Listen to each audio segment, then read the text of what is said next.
like to introduce Daniela Perdomo. She's the co-founder and CEO of Gotenna, a technology company building tools for off-grid communication.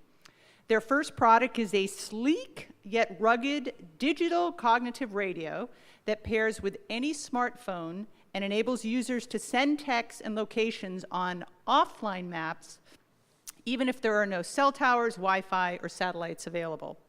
The company is set to release new products later this year and beyond, and remains focused on creating technology that facilitates recreation rather than stifling or changing what we love most about spending time outdoors.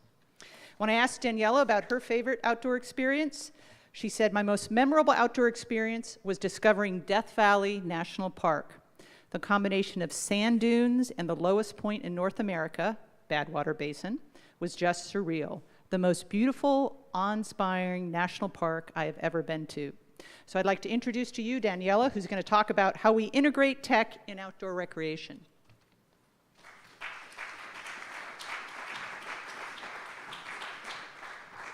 Hi. Okay, let me see if I can do a little better at this. Okay. This is a cartoon that I love, and it's a cartoonist. His column is called XKCD. You might be familiar with it, but if you can't see what's happening here, it's people complaining at different times over history about the introduction of technology.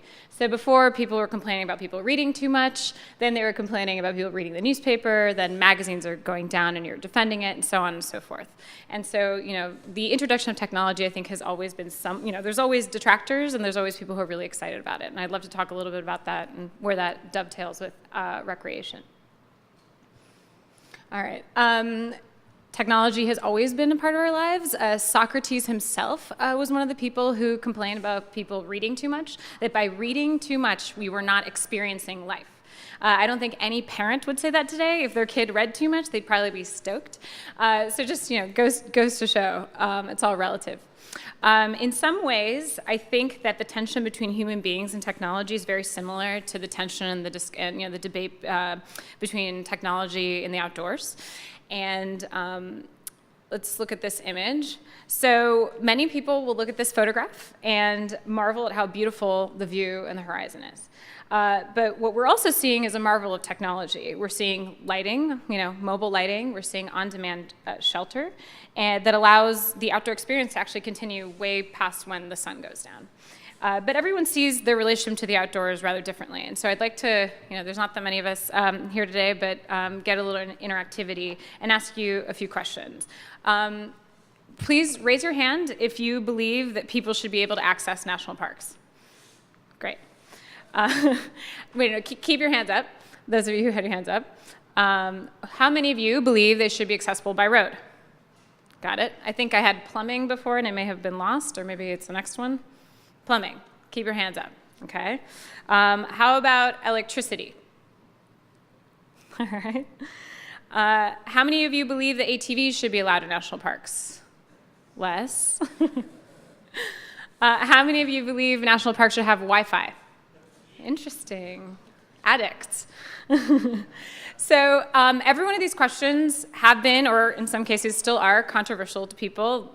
We're not all on the same page. In fact, I love this quote. This is a John Muir quote. He says, this is him talking about cars in parks. He called them mechanical beetles, and he was not excited about them, but he actually predicted that cars would have a crucial role in sparking interest in parks and in the great outdoors. This is the park-to-park roadway system, and the paving of the roads inside and between the parks brought millions and millions of Americans to parks, and in fact was a big part of the modern conservation movement. And so there's this tension, right? Many of us go into the outdoors to get away, but the truth is that even when you're away, and this person definitely looks pretty, away from everyday life, technology is still enabling these people to get out there. And in fact, my argument is that technology is about access. So, technology really is at the core of every experience like this. Here we see, paving technologies, bike safety technologies, on-demand shelter, storage technologies, of course, the bicycles themselves. I have a friend who I went to college with who is now literally a rocket scientist who told me that more exotic materials and engineering went into this bike than into spacecrafts, or at least, the first spacecrafts. So just to, that's interesting. And so I really believe that technology can be a gateway to experience. And, as somebody who loves spending time outdoors, but who also is in some ways of Silicon Valley, my company is funded by some venture capital from that area. I sometimes feel like I have to defend developing technology that people can use in the outdoors. But I think at the core of the debate is our desire to reconcile our need for technology for, what we might want but don't absolutely totally need. And so we're left with thoughts like this one. This is an incredible editorial from not too long ago in the Chicago Tribune, 2013, where they say people who can't live without their cell phones aren't just the wrong demographic for Yellowstone. They're the very demographic that the rest of us goes to Yellowstone to escape. Let's not encourage them. The call of the wild doesn't need a ringtone, which is pretty aggressive. And given that, and I'll tell you a little more about what we're doing later, given that, all of us use our phones every day, I don't think any one of you came here without a phone today, what is the role of the phone when you get out there? And, one thing is that I really don't think we're going back to the caves. We saw just historically, people used to think books were bad. So, if the argument that I'm trying to make holds that technology can be a gateway to experience, what do we want the outdoor experience to be like? Like, what responsible role can technology play in the outdoors? So people's comfort with the outdoors exists on a spectrum, right? Some people want to be in cabins. Some people want to sleep in hotels. Others people like RVs. And, we creators of technology for the outdoors need to think of that spectrum. And I want to talk about a few companies that I think do interesting things. Some of them are familiar to you. This is Thermarest. Thermarest recognizes that everybody has different comfort needs. So some people want a mattress. Some people want something that just reminds them of, not being quite on the floor. I really like this product. Have you ever slept in a hammock tent? Some people don't want to be on the floor at all. And it's also very, very light. That's tent style. At the same time, there are people who prefer a large, firmly grounded shelter. Looks like being at the circus to me, but that's Mountain Hardware's space station tent.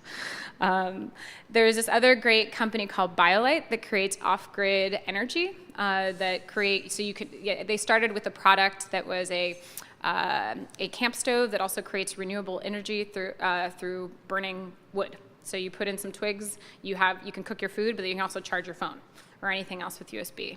And I think their products are really very interesting.